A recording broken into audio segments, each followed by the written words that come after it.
Hi student, अभी मैं बताने जा रहा हूँ मैथ में सबसे पहले बेसिक फंडामेंटल।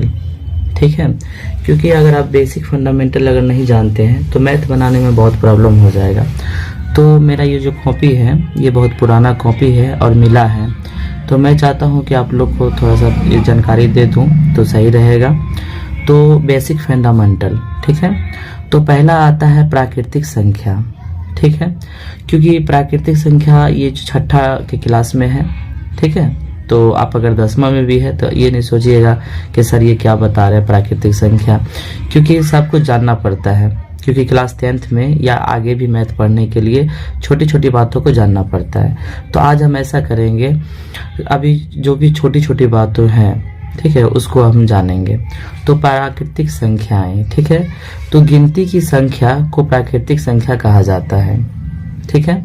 जैसे कि 1 2 3 4 5 6 आगे अनेक, यानी डॉट डॉट का मतलब होता है बहुत सारा, 50 100 500 1000, यानी बहुत सारा। तो ये प्राकृतिक संख्या कहलाती है। इसे n से सूचित करते हैं, प्राकृतिक संख्या को n से सूचित करते हैं, और n बराबर होता है नेचुरल नंबर, ठीक है। तो इसका जो प्राकृतिक संख्या था ये आप लोगों को समझ में आ गया होगा। अब चलते हैं पूर्ण संख्या। यदि गिनती की संख्या से पहले शून्य लग जाए तो वह पूर्ण संख्या बन जाती है।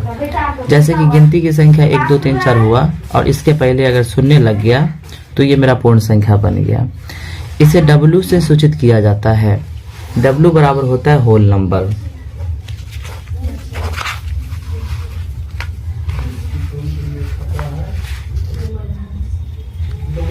इसके बाद आता है सम संख्या, ठीक है। वैसी संख्या जिसमें 2 से पूरा भाग लग जाए उसे सम संख्या कहा जाता है। जैसे मान इसे ई से सूचित किया जाता है, इवन नंबर। ई बराबर होता है इवन नंबर। जैसे 2 से 2, तो 2 में एक बार में भाग लग जाता है, 2 1 2। 4 में भी 2 बार में भाग लग जाता है, 2 दूना 4। 6 में भी भाग लग जाता है। तो ये जो 2 4 6 8 10 हुआ, ये हो गया सम संख्या। उसके बाद आता है विषम संख्या। वैसी संख्या जिसमें 2 से पूरा भाग नहीं लगता है उसे विषम संख्या कहते हैं। आप लोग बचपन में काग दोष, बहुत सारे ऐसे बच्चे होते हैं वो काग दोष खेलते हैं। हम लोग के एरिया में बच्चा लोग खेलता है काग दोष। तो काग का मतलब होता है जैसे कि 3 हुआ, 7 हुआ, 9 हुआ, 13 हुआ, ये सब काग होता है। और दोस्त मतलब होता है सम संख्या, जैसे कि 2 हुआ, 4 हुआ, 6 हुआ, तो ये हो गया दोस्त। तो ये जो विषम संख्या है ये काग वाला होता है, ठीक है।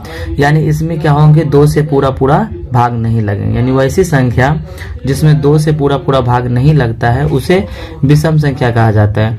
जैसे 1 3 5 9 11 13, आगे बहुत सारा होगा, 207 1997, ये सब हुआ विषम संख्या, ठीक है।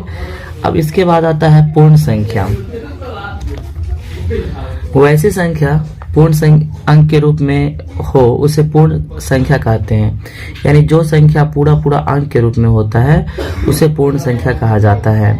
इसे Z या I से सूचित किया जाता है।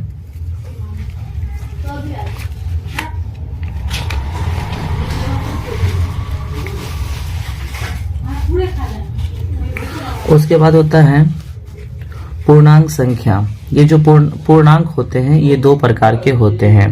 एक होता है धनात्मक पूर्णांक, इसको पॉजिटिव इंटीजर बोलते हैं, और एक होता है ऋणात्मक पूर्णांक, इसको नॉन पॉजिटिव इंटीजर बोलते हैं।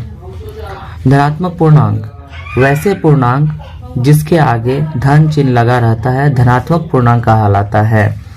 इसे I प्लस या Z प्लस से सूचित किया जाता है, ठीक है। यानी कि जिसके पहले धन चिन्ह लगा रहता है, जैसे कि 2 हुआ, 5 हुआ, 10 हुआ, 25 हुआ, 23 हुआ, तो इसके पहले क्या होते हैं, धन चिन्ह लगा रहते हैं। और मैथ में क्या होते हैं, धन का चिन्ह को नहीं लिखा जाता है, ठीक है। उसके बाद आता है ऋणात्मक पूर्णांक।